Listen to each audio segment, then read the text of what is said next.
ഇങ്ങനെ ബാക്കിൽ ഇങ്ങനെ മറ്റേ കമ്പിയില്ല അത് പിടിച്ചിട്ട് ഇങ്ങനെ ഭയങ്കര വേദനയായിട്ടിരിക്കും, പീരീഡ്സ് ആയിട്ട് ഭയങ്കര വേദനയായിട്ട്. അപ്പൊ പുള്ളി ചോദിച്ചു മോനെ എന്ത് പറ്റിയെന്ന് ചോദിച്ചപ്പോൾ എനിക്ക് ഏതായാലും നല്ല ഓർമ്മയുണ്ട് പുള്ളിയാണെന്നുള്ളത്. അപ്പോഴാണ് ശരിക്കും പുള്ളിയുടെ ഫേസ് കാണുന്നത്. ചോദിച്ചു എന്ത് പറ്റിയെന്ന്. അപ്പൊ ഞാൻ കാര്യങ്ങളൊക്കെ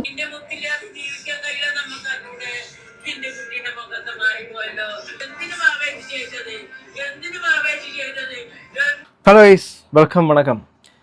ദീപക്കുമായിട്ട് ബന്ധപ്പെട്ടിട്ടുള്ളൊരു വോയിസ് കുറച്ച് മുമ്പ് എൻ്റെ ഒരു സുഹൃത്ത് എനിക്ക് അയച്ചു തന്നിട്ടുള്ളതാണ്. കേട്ടപ്പോൾ ശരിക്കും ഞാൻ ഞെട്ടിയെന്നല്ല, എന്തോ ഒരു നെഞ്ചിനകത്തൊരു ഭാരം പോലെ ആയിപ്പോയി അത് കേട്ടപ്പോൾ. അത് എന്താണെന്നുള്ളത് നിങ്ങൾ കേൾക്ക്. അയാൾ വളരെ ക്രിമിനൽ സ്വഭാവമുള്ള അല്ലെങ്കിൽ പെർവേർട്ടാണെന്നുള്ള രീതിയിലാണല്ലോ. നമ്മളിങ്ങനെ പിടിക്കത്തില്ലേ ഇരുന്ന് സീറ്റിന്റെ ഫ്രണ്ടിൽ ഇങ്ങനെ ബാക്കിൽ ഇങ്ങനെ മറ്റേ കമ്പിയില്ല അത് പിടിച്ചിട്ട് ഇങ്ങനെ ഭയങ്കര വേദനയായിട്ടിരിക്കും, പീരീഡ്സ് ആയിട്ട് ഭയങ്കര വേദനയായിട്ട്. അപ്പൊ പുള്ളി ചോദിച്ചു മോനെ എന്ത് പറ്റിയെന്ന് ചോദിച്ചപ്പോൾ എനിക്ക് ഏതായാലും നല്ല ഓർമ്മയുണ്ട് പുള്ളിയാണെന്നുള്ളത്. അപ്പോഴാണ് ശരിക്കും പുള്ളിയുടെ ഫേസ് കാണുന്നത്. ചോദിച്ചു എന്ത് പറ്റിയെന്ന്. അപ്പൊ ഞാൻ കാര്യങ്ങളൊക്കെ പറഞ്ഞു പെയിൻ കില്ലർ വല്ലതും ഉണ്ടോ. അപ്പൊ അമ്മയോട് ചോദിക്കുക പറഞ്ഞു. അപ്പൊ അമ്മയ്ക്ക് വയ്യായിരിക്കായിരുന്നു. അപ്പൊ ഞാൻ പറഞ്ഞു വേണ്ട ഏട്ടാ അറിയില്ല, അമ്മ കിടന്നോട്ടെ എന്ന് പറഞ്ഞു. അപ്പം പുള്ളിയുടെ കയ്യിൽ ഇരുന്ന് പാരസെറ്റമോൾ എടുത്തത്. ഇപ്പൊ തലവേദന വല്ലതും ഉണ്ട്, ഇതിപ്പോ തൽക്കാലം കഴിക്കുന്നവർക്ക് ഇനി തന്നു. അങ്ങനെയാണ് മിണ്ടിയത്. അങ്ങനെയാണ് പറഞ്ഞ ഇങ്ങനെ പോയിട്ട് എവിടെയാ പോയിട്ട് വരുവാന്നൊക്കെ പറഞ്ഞു. ഇങ്ങനെ പുള്ളിയുടെ പേരൊക്കെ പറഞ്ഞു, കുഞ്ഞുണ്ടെന്നൊക്കെ പറഞ്ഞു. അപ്പൊ എനിക്ക് ഇങ്ങനെ ഓർമ്മയുണ്ട്. അങ്ങനെ പറഞ്ഞിട്ട് കുറെ വർത്താനമൊക്കെ പറയുകയൊക്കെ ചെയ്തവ. എനിക്ക് എക്സാമിന്റെ ഒക്കെ ടെൻഷൻ ആയിട്ടിരിക്കുന്നു. അപ്പൊ പറഞ്ഞു എന്തിനാ പേടിക്കുന്നത്, ഇനിയും നമുക്ക് എന്തോരം ഇങ്ങനെ കിടക്കുകയാണ്, ഇനിയും എന്തോരം കാണാൻ, ഞാനൊക്കെ ഇത്രയും പ്രായം എന്തോരം സ്ട്രഗിലൂടെ വരുന്നത്, ഇപ്പോഴും സ്ട്രഗിൾ ആണ്, ഇനി അങ്ങോട്ട് എപ്പോഴും സ്ട്രഗിൾ ആയിരിക്കും, നമുക്ക് ഒന്നും പറഞ്ഞ് പേടിച്ചിരിക്കാൻ പറ്റുമോ എന്നൊക്കെ പറഞ്ഞു. അപ്പൊ ഞാൻ പറഞ്ഞു എനിക്കിങ്ങനെ ഭയങ്കര ടെൻഷനാണ്, എന്ത് ചെയ്യണമെന്ന് അറിയത്തില്ല എന്നൊക്കെ പറഞ്ഞു. ഇപ്പോൾ ഒരു പെൺകുട്ടിക്ക് അതിൻ്റെ നിങ്ങൾക്കറിയാമല്ലോ, സ്വാഭാവികമായിട്ടും മെൻസ്ട്രേഷൻ ആ ഒരു പീരീഡ്സ് വരുന്ന സമയത്ത് സ്ത്രീകൾക്ക് പല സമയത്തുള്ള മൂഡ് സ്വിങ്സ് ഉണ്ടാകും.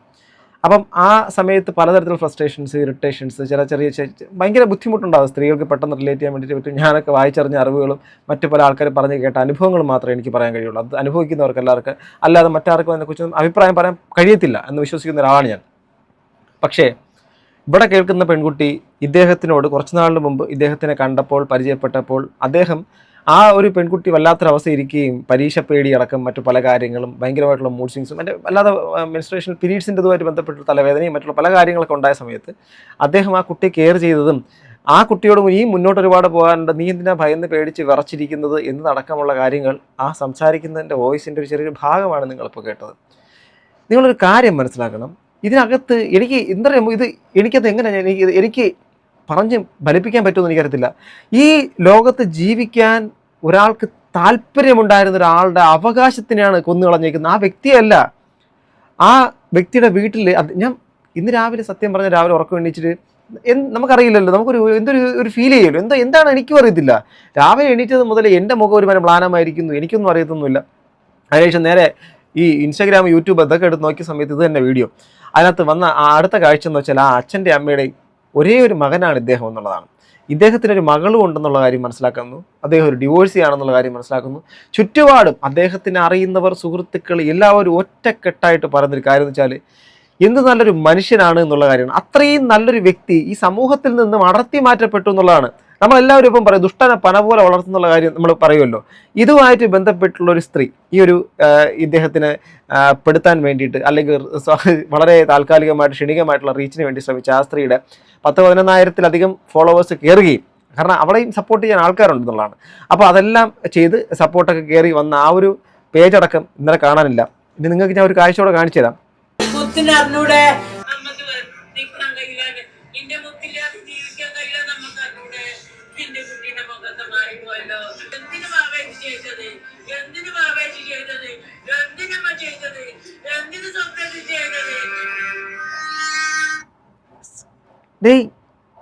ആക്ച്വലി നമ്മുടെ വീട്ടിൽ നിന്ന് തന്നെ ഒരാൾ എന്തോ പടിയിറങ്ങിപ്പോയ ഒരു ഫീലാണ് എനിക്ക് ഫീൽ ചെയ്യുന്നത്. നിങ്ങൾക്ക് എത്രമാത്രം റിലേറ്റ് ചെയ്യാൻ വേണ്ടിയിട്ട് പറ്റുമെന്ന് എനിക്ക് അറിയത്തില്ല.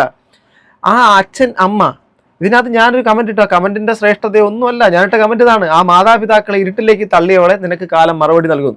ഞാൻ കാലം മറുപടി നൽകാമെന്നുള്ള കാര്യത്തിൻ്റെ താഴെ ആൾക്കാരെ ഒന്ന് പറഞ്ഞു ഒരുപാട് നൽകും. കാലം എന്ത് നൽകാനാണോ, ഒന്നും നൽകത്തില്ല. എന്നാൽ മൈ എന്നൊക്കെ പറഞ്ഞിട്ട് പുള്ളിക്കാരെ തെറി പറഞ്ഞുകൊണ്ട് സംസാരിക്കുന്നു. കാലം മറുപടി നൽകുന്നില്ല അല്ലെങ്കിൽ കാലം മറുപടി നൽകുമെന്ന് ഞാൻ പറയാനുള്ള കാര്യം അറിയാമോ? നിയമം മൂലം ഇതിനകത്ത് ഈ പുള്ളിക്കാരത്തേക്ക് യാതൊരു ശിക്ഷയും കിട്ടാനുള്ള സാധ്യത ഞാൻ കാണുന്നില്ല. ചിലപ്പോൾ നിയമത്തിനെ കുറിച്ച് വളരെ പരിജ്ഞാനമുള്ള ലോയേഴ്സോ അങ്ങനെ അഡ്വക്കേറ്റ്സ് ആയിട്ടുള്ള ആൾക്കാർക്ക് നിങ്ങൾക്ക് ചിലപ്പോൾ പറയാൻ കഴിഞ്ഞേക്കും, നിയമ വിദഗ്ധർക്ക് പറയാൻ കഴിയും. എൻ്റെ അറിവിൽ എനിക്ക് തോന്നുന്നില്ല. അതിന് കാരണം കൂടെ ഞാൻ പറഞ്ഞേക്കാം. അതായത് ഈ പെൺകുട്ടിക്ക് ഇനി പറയാൻ വേണ്ടിയിട്ട് ഈ പെൺകുട്ടിയെ പലരും പറയുന്നു, നിങ്ങൾ എന്തിനാണ് ഒരു സ്ത്രീ എന്ന് പറയുന്നത്, പെൺകുട്ടി എന്ന് പറയുന്നത്. നമ്മുടെ മുമ്പിൽ നിൽക്കുന്ന ഒരു വിഷയത്തിൻ്റെ അത് സംസാരിക്കുന്ന സമയത്ത് പണ്ട് കാലങ്ങളിൽ വളരെയധികം അരഗൻ്റായിട്ട് അത്രയും ഇതായിട്ടൊക്കെ സംസാരിക്കുന്ന ഒരാൾ തന്നെ ആയിരുന്നു ഞാൻ. പക്ഷേ ഞാൻ സംസാരിച്ച് വന്ന് എൻ്റെ ശീലം ഇങ്ങനെ ആയിപ്പോയതാണ്. അതുകൊണ്ടാണ്, അല്ലാതെ എൻ്റെ മനസ്സിൻ്റെ അകത്തുള്ള ഇതിനോടുള്ള ഒരു ഇതെങ്ങനെയാണെന്ന് എനിക്ക് ഓക്കെ നമ്മൾ വിഷയത്തിലേക്ക് വരാം. അതായത് ഈ ഒരു സ്ത്രീ യാത്ര ചെയ്യുന്ന സമയത്ത് അടുത്ത് നിന്ന ഈ വ്യക്തി വളരെയധികം മോശകരമായ വിധത്തിൽ പെരുമാറി എന്നുള്ളതാണ്. അപ്സ എന്ന് പറയുന്ന കുറച്ച് ദിവസത്തിന് മുമ്പ് അപ്സ കെറജിയോ എന്ന് പറയുന്ന ആ ഒരു സ്ത്രീ, ആ ഒരു പെണ്ണ് പറഞ്ഞൊരു കാര്യം എന്ന് വെച്ച് കഴിഞ്ഞാൽ, ഇദ്ദേഹം അതിന് മുമ്പ് വീഡിയോയ്ക്ക് മുമ്പ് ശേഷമൊക്കെ നടന്ന കാര്യം നിങ്ങൾക്ക് അറിയില്ലല്ലോ എന്നുള്ളതാണ്. ഞാനിപ്പോഴും പറയുന്നു, വളരെ ജെനുവിനായിട്ടുള്ള ചില കേസുകളുണ്ട് ഇങ്ങനെയൊക്കെയുള്ള. ഈ ബസ്സിൽ യാത്ര ചെയ്ത് പല സ്ത്രീകളും ഇങ്ങനെ പ്രചരിപ്പിച്ചതോ പറഞ്ഞതോ എല്ലാം തെറ്റെന്നല്ല, അതിനകത്ത് ചിലതൊക്കെ ഉണ്ട്, വളരെ നേരിട്ട് അറിയുന്നൊരു കാര്യം കൂടിയാണ്. പക്ഷേ ഈ ഒരു കാര്യത്തിൻ്റെ അകത്ത് അപ്സ എന്ന് പറയുന്ന ആ ഒരു പെണ്ണ് കുറേ നാൾ കൊണ്ട് ആ ഒരു പേജ് റീച്ച് ആക്കാൻ വേണ്ടി ശ്രമിച്ചതിൻ്റെ അകത്താണ് ഒരു ദിവസം മാസ്ക് ഇട്ടുണ്ട് പോയി തൊട്ടടുത്ത് നിന്നിരുന്നവനെ അന്ന് ബലിയടാക്കിയത്. എന്നിട്ട് മുഖം ബ്ലർ ചെയ്തു, അയാളെക്കുറിച്ച് നിങ്ങൾക്ക് എന്തറിയാം, അയാൾ അങ്ങനെയാണ് ഇങ്ങനെയാണ് എന്നോട് പെരുമാറിയെന്നൊക്കെ പറയുന്നു. ഇത് കേൾക്കാനേ കഴിയുള്ളൂ. അതുപോലെ തന്നെ ഈ പുള്ളിക്കാരത്തെയും കൊണ്ട് കോടതിയിൽ കൊണ്ട് നിർത്തുമ്പോൾ പറയും, എനിക്ക് ദുരനുഭവം ഉണ്ടായി, എന്നെ ബാഡ് ടച്ച് ചെയ്തു, അതുകൊണ്ട് ഞാൻ അതിനെ എനിക്ക് നീതിന്യായ വ്യവസ്ഥയിൽ പെട്ടെന്ന് നിയമത്തിൻ്റെ വഴിയിൽ പോയാൽ ഒന്നും കിട്ടത്തില്ല എന്ന് കരുതിയിട്ട് ഞാനത് നീതിന്യായ വ്യവസ്ഥയിലേക്ക് കൂടുതൽ എത്തിക്കാൻ വേണ്ടിയിട്ട് ഞാനത് പ്രചരിപ്പിച്ചതാണ് എന്ന് പറഞ്ഞു കഴിഞ്ഞാൽ എവിടെയാണ് വരുന്നത്? നിങ്ങൾ നോക്കിക്കോ. ഇത് ഇന്നിപ്പോൾ ദീപക് എന്ന് പറയുന്ന പേര് കുറച്ച് സെൻസേഷനലൈസ്ഡ് ആയി. അദ്ദേഹത്തിൻ്റെ ഈ ഒരു ചർച്ച ഇപ്പം ഞാൻ അടക്കമുള്ള ആൾക്കാർ ഇങ്ങനെ കുറച്ചധികം വർത്തമാനം പറയുമെന്നുള്ളത് ഒഴിച്ചാൽ അടുത്ത് ഇതിന് മേൽ മറ്റൊരു സംഭവം വരുമ്പോൾ ഈ ഒരു കാര്യം പാടെ വിസ്മരിക്കും. നമ്മളെല്ലാവരും മറക്കും. മറവി നമ്മുടെ ഒരു അനുഗ്രഹമാകുന്നതും അതുകൊണ്ട് തന്നെയാണ്. കാരണം ഇല്ലെങ്കിൽ നമ്മളൊക്കെ എന്ന് ചത്ത് മണ്ണടിഞ്ഞു പോയനെ. നമ്മളെ ഏറ്റവും പ്രിയപ്പെട്ടവർ, നമുക്ക് ഏറ്റവും വേണ്ടപ്പെട്ട ഒരു മരണത്തിലേക്ക് നടന്നു കയറി പോകുന്ന സമയത്ത് നമ്മൾ അന്തം വിട്ട് നമ്മൾ സ്തബ്ധരായി ഒരു നിശ്ചലമായി നിൽക്കുന്ന സാഹചര്യം ഉണ്ടല്ലോ, അതെല്ലാം നമ്മൾ കടന്ന് ഇപ്പോഴും ജീവിക്കുന്നെങ്കിൽ മറവി കാരണം കൊണ്ട് മാത്രമാണ്. മറവിയില്ല നമുക്ക് ജീവിക്കാൻ പോലും കഴിയത്തില്ല. ഇനി നമ്മൾ മറക്കും, ഓക്കെ, നമുക്ക് എല്ലാവർക്കും മറക്കാൻ വേണ്ടിയിട്ട് പറ്റും. അദ്ദേഹം ജന്മം നൽകി എന്ന് പറയുന്ന ഒരു കുട്ടി ഉണ്ടെന്നാണ് ഞാൻ അറിയുന്നത്. ഒരു പെൺകുട്ടി ഉണ്ടെന്നാണ് അറിയുന്നത്. അറിയാമല്ലോ, പെൺകുട്ടി എപ്പോഴും അച്ഛനോട് വലിയ താല്പര്യമായിരിക്കും. ഓക്കെ, എന്തായാലും അച്ഛനല്ലേ, ആ കുട്ടിക്ക് മറക്കാൻ കഴിയൂ? അച്ഛനെവിടെ മറക്കാൻ കഴിയൂ? ഇനി അതിനുശേഷം അദ്ദേഹത്തിന് നൊന്തു പെറ്റ അമ്മ ഈ നിലവിളിച്ച് എൻ്റെ മോനെ എന്താ മുത്തേ, എന്താ ഇങ്ങനെ ഇരിക്കുന്ന എൻ്റെ മുഖം എങ്ങനെ, അത് മനോനില മാറി. ഓക്കെ, മനോനില മാറി. അപ്പം ആ ഒരു അവസ്ഥയിൽ നിൽക്കുന്ന ആ ഒരു അമ്മ, അതിനുശേഷം അച്ഛൻ വിങ്ങി പൊട്ടുക. അപ്പം അദ്ദേഹത്തിന് മകനെ നഷ്ടപ്പെട്ടു. ആ മകൻ ആര് കൊടുക്കും? ആ അമ്മയ്ക്ക് മകനെ ആര് കൊടുക്കും? ആ കുട്ടിക്ക് ഒരു അച്ഛനെ ആർക്ക് കൊടുക്കും? ഈ സുഹൃത്തുക്കൾക്ക് എല്ലാവർക്കും നല്ലൊരു കൂട്ടുകാരനെ ആർക്ക് കൊടുക്കും? ആ നാട്ടുകാർക്ക് എല്ലാവരും നല്ലൊരു കൂട്ടുകാരനെ ആർക്ക് കൊടുക്കും? ആര് കൊടുക്കും? ആർക്ക് കൊടുക്കാൻ കഴിയും? അയാൾ എത്രമാത്രം അന്തർസംഘർഷത്തിൻ്റെ അകത്തായിരുന്നിരിക്കും ആ ഒരു തീരുമാനത്തിലേക്ക് എത്തുന്നത്. ഞാൻ എന്തിനാണ് ജീവിക്കുന്നത്? എന്നെ ഇനി നാളെ മുതൽ ഈ വീഡിയോ ഇതെല്ലാം പുറത്ത് പ്രചരിപ്പിക്കുന്ന സമയത്ത് ഒരു സ്ത്രീയെ ഇത്രയും മാന്യമായിട്ട് നടന്നിട്ട് ഇതാണോ നിൻ്റെ ഉള്ളിലിരിപ്പ് എന്നുള്ള കാര്യം ഞാൻ പബ്ലിക്കിൻ്റെ മുമ്പിലേക്ക് പോകുന്ന ആൾക്കാർ ചിലപ്പോൾ ചിരിക്കും. ഇങ്ങനെ അടക്കം പറച്ചിട്ട് പറയും. ഒരു സ്ഥലത്ത് ഒരു വേദിയിൽ കുറച്ച് ആൾക്കാർ കൂടി നിൽക്കുന്ന സ്ഥലങ്ങളിലേക്ക് ഞാൻ പോകുമ്പോൾ എന്നെക്കുറിച്ച് ഇങ്ങനെ പറയും.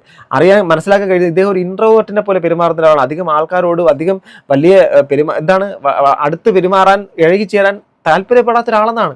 സ്വാഭാവികമായിട്ട് അദ്ദേഹത്തിൻ്റെ ജീവിതത്തിൻ്റെ അകത്തുള്ള അനുഭവങ്ങളായിരിക്കാം. ഇനി ഞാൻ ഒരു കാര്യം പറയാതിരിക്കുന്ന നിവൃത്തിയില്ലാത്തതുകൊണ്ട് മാത്രം പറയാം. പല സ്ത്രീകൾക്കും അവരുടെ ജീവിതത്തിൻ്റെ അകത്തുനിന്ന് ലൈഫ് പാർട്ട്ണർ, അതുപോലെ തന്നെ പ്രണയം, അതായത് ഒരു ലവർ, അതുപോലെ തന്നെ മറ്റൊരു റിലേഷൻഷിപ്പിൻ്റെ അകത്ത് നിൽക്കുന്ന ആൾക്കാരോട് അവർ ചെയ്തേക്കുന്ന ചീറ്റ് കാരണം, അഥവാ ആ വ്യക്തി ഒരു പർട്ടിക്കുലർ പേഴ്സൺ അവർ ചെയ്തേക്കുന്ന എന്തെങ്കിലും തരത്തിലുള്ള നിങ്ങൾക്ക് മാനസികമായി നിങ്ങളെ തകർക്കുന്ന തരത്തിലുള്ള കാര്യം നിങ്ങളുടെ ജീവിതത്തിൻ്റെ അകത്ത് ഒരാണ് വന്ന് ചെയ്തിട്ട് പോയതിന് ഈ ലോകത്തുള്ള എല്ലാ ആണുങ്ങളും അങ്ങനെയാണെന്ന് ചിന്തിക്കരുത്. നിങ്ങളുടെ വ്യക്തി ജീവിതത്തിൻ്റെ അകത്തൊരു വ്യക്തി നിങ്ങളോട് വളരെ ക്രൂരമായി പെരുമാറിയിട്ടുണ്ടെങ്കിൽ അയാൾ മോശക്കാരനാണെന്ന് ചിന്തിക്കുക. അതല്ലാതെ ചുറ്റുപാട് നിൽക്കുന്നതും ലോകത്തുള്ള മറ്റേ KR മീരയെ പോലുള്ള ആൾക്കാരൊക്കെ വേണമെങ്കിൽ അന്ന് കഷായം ഗ്രീഷ്മയെ ന്യായീകരിച്ചത് പറഞ്ഞതുപോലെ ഇന്നിപ്പോൾ ഈ പുള്ളിക്കാരത്തെ ന്യായീകരിച്ചു. നിങ്ങൾ നോക്കിക്കോ, ഈ പുള്ളിക്കാരിയെയും ന്യായീകരിച്ചുകൊണ്ടൊരു വീഡിയോ എങ്ങാനും വളരെയധികം പുരോഗമനം പറയുന്ന ആൾക്കാർ അടുത്ത ദിവസങ്ങളിൽ വീഡിയോ ഇറക്കിക്കഴിഞ്ഞാൽ അതിൻ്റെ താഴെയും കാണാൻ വേണ്ടിയിട്ട് പറ്റും ന്യായീകരിക്കുന്ന, അല്ലെങ്കിൽ അവളായിരുന്നു ശരി, പെണ്ണ് തീയാണ്, നിന്റെ കൂടെ ഞങ്ങളുണ്ട് എന്നൊക്കെ പറഞ്ഞുകൊണ്ട് ഗുൽമുഹർ പുഷ്പങ്ങൾക്കൊപ്പം നിൽക്കുന്ന പെണ്ണെ നീ തീയാവുക എന്നൊക്കെ പറഞ്ഞുകൊണ്ട് പാസം കൊണ്ടുവന്ന് കണക്കിന് ലോഡിനുണ്ടിറക്കുക. ഒരു കാര്യം മനസ്സിലാക്കണം, നിങ്ങൾ ആര് മറന്നാലും മറന്നില്ലെങ്കിലും, ഞാൻ നേരത്തെ പറഞ്ഞതുപോലെ ആരൊക്കെ മറന്നാലും മറന്നില്ലെങ്കിലും ഈ അച്ഛനമ്മമാർ ഇനി നീറി ഉരുകി ജീവിക്കും. അവർക്ക് ആർക്കും പകരമൊന്നുമില്ല. ഒരേ ഒരു മകനാണ്, ഒരേ ഒരു മകനാണ് ഉണ്ടായിരുന്നത്. അത് നഷ്ടപ്പെട്ടു പോയി കഴിഞ്ഞാൽ സാധാരണ രീതിയിൽ അദ്ദേഹം ഒരു ഹിന്ദു വിശ്വാസി എന്ന ഹിന്ദു കുടുംബത്തിൽ ജനിച്ച ഒരാളെന്നാണ് മനസ്സിലാക്കുന്നത്. ഈ നമ്മുടെ ഒരു മകൻ ഉണ്ടാവുക എന്നുള്ളത് ഞാൻ പറഞ്ഞു ഒരു എന്താ പറയുക വിശ്വാസത്തിൻ്റെ കാര്യം. അതിനകത്ത് അച്ഛനും അമ്മയും മരണപ്പെട്ട് കഴിഞ്ഞാൽ അവർക്ക് ശ്രാദ്ധമൂട്ടുക, ബലി നൽകുക എന്നുള്ള കാര്യം, ബലിച്ചോറ് ഇടുക എന്നൊക്കെ അറിയാമല്ലോ. അപ്പം ഓരോ കാര്യങ്ങൾ, ഇപ്പം പിണ്ടമൂട്ടുക, പിതൃതർപ്പണം ചെയ്യുക എന്നൊക്കെ പറയുമല്ലോ. അപ്പോൾ ഓരോ സ്ഥലത്ത് ഓരോ നാട്ടിൽ ഓരോ പേരായിരിക്കും ഞാൻ വിശ്വസിക്കുന്നു. അങ്ങനെയാണെങ്കിൽ തലപ്പിള്ള എന്ന് പറയും. തലപ്പിള്ളയായിട്ടും ഒരു പിള്ളയായിട്ടും ഒറ്റ പിള്ളയേ ഉള്ളൂ, അതായത് ഒരേ ഒരു മകനേ ഉള്ളൂ. ആ ശ്രാദ്ധം മൂട്ടേണ്ട ആ അച്ഛനമ്മമാർക്ക് ആ ഒരു ഉരുള ചോറ് നൽകേണ്ട ആ വ്യക്തിയാണ് ഇന്ന് അവരെ വിട്ട് പിരിഞ്ഞിരിക്കുന്നത്. അതിനോളം വേദനാജനകമായ മറ്റൊരു കാര്യമൊന്നും അവരെ സംബന്ധിച്ച് കാണത്തില്ല. കാരണം വൃദ്ധരായ ആൾക്കാർ പിന്നീട് ചിന്തിക്കുന്നത് നമ്മളിനി കുറച്ച് കാലം കൂടെയൊക്കെ കാണുള്ളൂ, ഞങ്ങളുടെ കാലം കഴിഞ്ഞ് നിന്നെ ആര് നോക്കും എന്ന് ചിന്തിച്ചിരിക്കുകയും ഞങ്ങളെ ഞങ്ങൾ ഇപ്പോൾ ശ്രാദ്ധം മുട്ടാനും ഞങ്ങൾ മരണപ്പെട്ട് പോയിക്കഴിഞ്ഞാലും ഞങ്ങളുടെ പേരിൽ എന്തെങ്കിലുമൊക്കെ ഒരു കാര്യങ്ങൾ അവിടെ എവിടെയെങ്കിലുമൊക്കെ സംഭവിച്ചാൽ എന്തൊക്കെയൊക്കെ ചെയ്യും എന്നുള്ള ചില മനുഷ്യൻ അങ്ങനെ ചെയ്തതുകൊണ്ട് വലിയ നേട്ടം ഉണ്ടാവുമെന്നല്ല. എങ്കിലും സാധാരണക്കാരായിട്ടുള്ള ആൾക്കാർ അങ്ങനെ ആയിരിക്കില്ല ചിന്തിക്കുക. അവിടെ പോയതാരൊക്കെ ആ അച്ഛനമ്മമാർക്ക് ആ മകനെ നഷ്ടപ്പെട്ടു. ആ വേദനയും പേറി അവരെത്ര കാലം ജീവിക്കുമെന്ന് നിങ്ങൾ വിശ്വസിക്കുന്നത്? ഇനി ആ വേദനാഭാരം നെഞ്ചിലേക്ക് ഏറ്റുന്ന സമയത്ത് ആ മാതാപിതാക്കൾ എത്ര കാലം കൂടെ ജീവിക്കും? അവരുടെ ലൈഫ് ടൈം എത്രമാത്രം കുറയും? ഇനി എത്ര ദിവസം കൂടെ അവരുണ്ടാവും? കുറച്ച് നാൾ കഴിയുമ്പോഴേക്കും ചിലപ്പോൾ നമ്മൾ അങ്ങനെ ഒരു ന്യൂസ്, ഞാൻ അത് പറയാൻ കാര്യം കൂടെ ഉണ്ട്. എൻ്റെ ജീവിതത്തിൻ്റെ അകത്ത് നടന്നൊരു ഇൻസിഡൻ്റാണ്. അഭിഷേക് എന്ന് പറയുന്നൊരു കുട്ടി, 10 വയസ്സ് മാത്രം പ്രായമുള്ളൊരു കുട്ടി തിരുവനന്തപുരം RCCയിൽ ചികിത്സയിലിരിക്കെ സാമ്പത്തികപരമായിട്ട് വളരെ ബുദ്ധിമുട്ടുന്ന അവൻ്റെ കുടുംബം, ബാബു ചേട്ടൻ എന്ന് പറയുന്ന ആ കുട്ടിയുടെ അച്ഛൻ, അദ്ദേഹം ഒരു തയ്യൽ തൊഴിലാളിയാണ്, മത്സ്യത്തൊഴിലാളിയായിരുന്നു. പക്ഷേ മത്സ്യത്തൊഴിലാളിയായിരുന്ന അദ്ദേഹം തയ്യൽ ആണ് അദ്ദേഹത്തിന് ഉപജീവന മാർഗമായിട്ടെടുത്തത്. അദ്ദേഹം ഒരു സുപ്രഭാതത്തിൽ ഇതുപോലെ മകന് പെട്ടെന്ന് ലുക്കീമിയ, നമ്മുടെ ബ്ലഡ് ക്യാൻസർ വരുന്നു. അത് ഫിക്സ് ചെയ്തു. അതുമായിട്ട് ബന്ധപ്പെട്ട ട്രീറ്റ്മെൻറ്റിലേക്ക് പോകുന്നു. നിർധനരായിട്ടുള്ള ആ കുടുംബത്തിൽ ഒരു നിവൃത്തിയില്ല. ഞങ്ങൾ കുറച്ച് കൂട്ടുകാരൊക്കെ ചേർന്ന്, ഞങ്ങളൊരു ഗ്രൂപ്പൊക്കെ ചേർന്നുകൊണ്ട് കുറച്ച് സാമ്പത്തിക സഹായം അവരെ ഏൽപ്പിക്കാൻ വേണ്ടിയിട്ട് ഞാൻ ആദ്യമായിട്ട് RCCയുടെ അടുത്ത് അവർ താൽക്കാലികമായിട്ട് താമസിക്കുന്ന സ്ഥലത്തേക്ക് ഞാൻ പോയി. ഞാനും എൻ്റെ ഒരു സുഹൃത്തും കൂടെ ഉണ്ട്. ഞങ്ങൾ അവിടെ പോയി കണ്ട കാഴ്ച തന്നെ ഞങ്ങൾ ഞെട്ടിക്കുന്നതാണ്. മുടിയെല്ലാം പോയി വളരെ കലാപരമായ വളരെയധികം കഴിവുള്ള ഒരു കുട്ടി ഞാൻ മടിയിലൊക്കെ ചേർത്തിരുത്തി, ഞാൻ വലിയ വർത്തമാനം പറയുന്നതല്ല, വളരെ ചേർത്തിരുത്തി. കാരണം ഞാൻ ആദ്യമായിട്ട് അങ്ങനെ ഒരു മനുഷ്യനെ ഞാൻ അടുത്ത് കാണുന്നത്.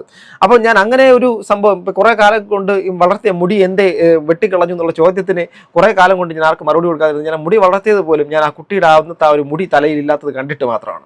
ആ മുടിയാണ് ഞാൻ പിന്നീട് ഞാൻ വളർത്തി ഏതെങ്കിലും ഒരു ക്യാൻസർ പേഷ്യൻറ്റിന് ഉപകാരമാകട്ടെ എന്നുള്ള കാര്യം വേദന നേരിട്ട് കണ്ടതിൻ്റെ ഒരു വേദന കൊണ്ട് മാത്രമാണ് ഞാൻ അങ്ങനെ ചെയ്തത്. അതിനിയും ഞാൻ ചെയ്യും. ഓക്കെ, അപ്പോൾ അന്ന് ആ കുട്ടിക്ക് ബ്ലഡ് ക്യാൻസറാണ്. ആ കുട്ടിയെ നോക്കേണ്ടതും ആ കുടുംബത്തിന് നോക്കേണ്ടതും ബാബു ചേട്ടനാണ്. കുറച്ച് ദിവസങ്ങൾക്ക് ശേഷം ഞാൻ അറിയുന്ന മറ്റൊരു വാർത്ത, ഞെട്ടിക്കുന്ന വാർത്ത, ബാബു ചേട്ടൻ മരണപ്പെട്ടു. അഥവാ ഈ അഭിഷേക് മോൻ മരണപ്പെടുന്നതിന് മുമ്പ് ആ മകൻ്റെ ഈ വേദന തിന്ന് നീറി ജീവിച്ച അദ്ദേഹം ടോയ്ലറ്റിൻ്റെ അകത്തിരുന്ന സമയത്ത് അദ്ദേഹത്തിന് BP കൂടി അദ്ദേഹം മരണപ്പെട്ടു. അതിൻ്റെ പിന്നാലെ ഈ അഭിഷേക് എന്ന് പറയുന്ന ഈ കുട്ടി മരണപ്പെടുന്നു. അതിനുശേഷം തലയിൽ ട്യൂമറുള്ള അവൻ്റെ അമ്മ, അവരെക്കുറിച്ചോ അല്ലെങ്കിൽ അതിനുശേഷം ഏറ്റവും താഴെയുള്ള ഒരു കുട്ടി എന്ന് പറയുന്നത് മെൻ്റലി ചലഞ്ചഡ് ആയിട്ടുള്ളൊരു കുട്ടി, ആ കുട്ടിയെക്കുറിച്ചോ ഇന്നും എനിക്കൊരറിവില്ല. ഇതെല്ലാം എൻ്റെ മനസ്സിൻ്റെ അകത്ത് സ്വകാര്യമായിട്ടുള്ള വേദനകളാണ്. ഇത് ഞാൻ ഇങ്ങനെ ആഴത്തിൽ പറഞ്ഞു പോകുന്നത് ഒരു കോണ്ടന്റ് ആക്കുക എന്നുള്ള ലക്ഷ്യമൊന്നുമല്ല. ജീവിതാനുഭവം എന്നുള്ള സംഭവമുണ്ട് ഇതിനകത്ത്. നമ്മൾ പബ്ലിക്കിനെ എഡ്യൂക്കേറ്റ് ചെയ്യാൻ വേണ്ടിയിട്ട് പറയുന്ന രീതിയിൽ പല പ്രഹസനങ്ങൾ പരിഹാസ സമാനമാണെന്ന് പറയാതിരിക്കാൻ നിവർത്തിയില്ല. വേണം നമുക്ക് വിമൺ എംപവർമെന്റ് എന്നുള്ള കാര്യം. സ്ത്രീകൾക്ക് ഒരുപാട് തരത്തിലുള്ള ബുദ്ധിമുട്ടുകൾ സമൂഹത്തിൽ നേരിടുന്നുണ്ട്. ഒരുപാട് സ്ത്രീകൾ പുരുഷന്മാരെ അഫക്റ്റഡ് ആകുന്നുണ്ട്. അതിനെല്ലാം നിങ്ങൾ തക്കതായിട്ടുള്ള രീതിയിൽ ശിക്ഷ വാങ്ങിക്കൊടുക്കുക. അത് അവൻ തീർച്ചയായിട്ടും അർഹിക്കുന്നു എന്നുള്ളതാണ്. അതല്ലാതെ തനിക്ക് എന്തെങ്കിലും നേട്ടത്തിന് വേണ്ടിയിട്ടോ തൻ്റെ ഒരു നിമിഷത്തേക്കുള്ള വളർച്ചയ്ക്ക് വേണ്ടിയിട്ടോ മറ്റൊരാളെ കുരുതി കൊടുത്തോണ്ടാവരുത്. ഒരു കുടുംബത്തിനെ കണ്ണീരിൽ നിർത്തിക്കൊണ്ടാവരുത്. ഒരു കുടുംബത്തിനെ മൊത്തം ശൂന്യതയിലേക്ക് ഇരുട്ടിലേക്ക് തള്ളിയിട്ടുകൊണ്ടാവരുത് നിന്റെയൊക്കെ വളർച്ച. അതിന് മാത്രമാണ് ഞാൻ ആ കമന്റ് ഇട്ടത്. കാലം മറുപടി നൽകുന്നത്. കാരണം നീതിന്യായ വ്യവസ്ഥയിലൂടെ ഇവർക്ക് എന്ത് ശിക്ഷ കിട്ടുമെന്നാണെന്ന് എനിക്ക് വിശ്വാസമില്ല. നീതിന്യായ വ്യവസ്ഥയെ പുച്ഛിക്കുന്നതേയല്ല. കാരണം നിയമത്തിന്റെ രീതികൾ അങ്ങനെയാണ്. അതേസമയത്ത് ഇന്ന് ഇത് ഒരു പുരുഷൻ ഇദ്ദേഹം ഇതിന് പകരം മറ്റെന്തെങ്കിലും തരത്തിലാണ് ഒരു പുരുഷന്റെ സെറ്റപ്പ് ആണെങ്കിൽ ചർച്ചകൾ എന്തുമാത്രമായേനെ, മാധ്യമങ്ങളുടെ കോലാഹലങ്ങൾ എന്തൊക്കെയായിരുന്നേനെ അല്ലേ? ഇവിടെ